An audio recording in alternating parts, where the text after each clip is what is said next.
Cette communauté noire n'est pas monolithique. Il y a des carnations différentes.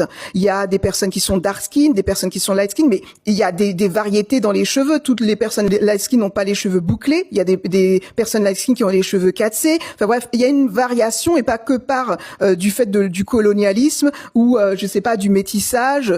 Il y a tellement de variations. Vous avez aussi des noirs avec des cheveux roux. Vous avez aussi des personnes noires donc qui sont albinos. Donc je ne sais pas qu'est-ce que vous considérez en fait comme noir. Je ne comprends pas cette communauté. Je comprends pas. On est la seule communauté au niveau économique, au niveau social, on est les derniers à débattre de ce genre de débat. Est-ce que vous voyez ça dans les autres communautés?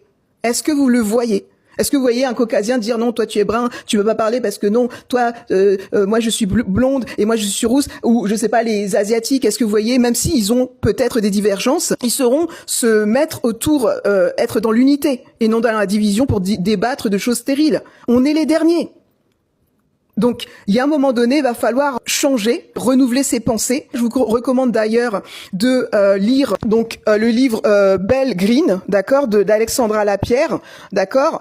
Je vous recommande également de consulter en ligne, c'est gratuit, des recherches d'Elsa Dorlin, qui est une femme aussi qui est light skin. J'espère qu'elle sera assez noire pour vous. En tout cas, elle a fait de longues recherches sur la perception de la femme noire, comment elle est dans le monde. C'est très intéressant. Elle parle de ce côté justement avec le hip-hop. Même, enfin voilà, c'est très intéressant. Il y a vraiment un travail de fond à faire. Je vous invite également pour les personnes qui ont ce type de problème, eh bien, de consulter. C'est-à-dire, c'est pas un mépris, je dis pas ça méchamment. Je vous invite à faire une sorte d'afrothérapie, s'il le faut, de traiter avec vous-même, parce que c'est pas un problème avec les autres, c'est un problème avec vous en fait. Je pense qu'il faut un peu faire un travail sur soi avant d'estimer avoir le droit de donner ou non aux gens de parler ou non.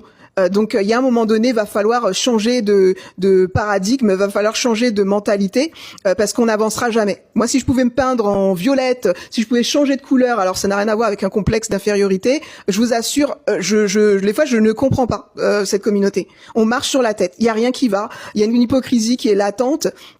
Qui est permanente et on ne change pas, on tourne en rond, on est encore en train de débattre avec des clivages africains, afro-descendants, débattre entre les afro-américains, les africains, débattre des oppositions au niveau ethnique. Ça ne changera jamais en fait. On va jamais avancer. Donc il y a un moment donné, va falloir faire le nécessaire. Moi franchement, je suis outrée. Il y avait déjà une polémique, il y en a une autre encore derrière. Moi, me concernant, j'ai pas de problème avec ma couleur de peau. J'ai vécu ce que j'ai vécu, j'ai traversé ce que j'ai traversé, mais voilà, faut avancer à un moment donné. J'ai fait le traitement. Quand je vous dis moi de consulter, moi-même, alors pas par rapport à ça, mais j'ai fait ce qu'il y avait à faire.